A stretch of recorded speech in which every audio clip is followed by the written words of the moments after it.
good evening. Thanks for joining us. I'm BOWNT. Water treatment engineering is more than just equipment. Today, we are pleased to present a filtration system for processed water employed in the industrial sector.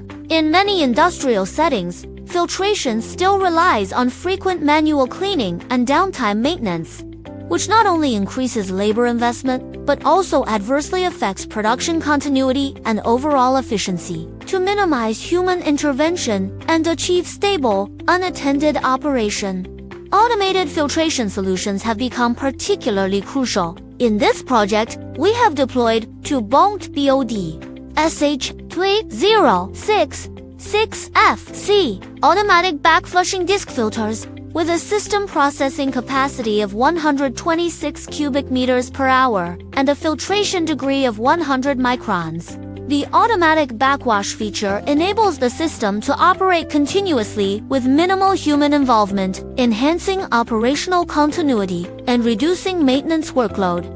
Thank you for watching. See you next time as we continue uncovering the story behind every drop of water.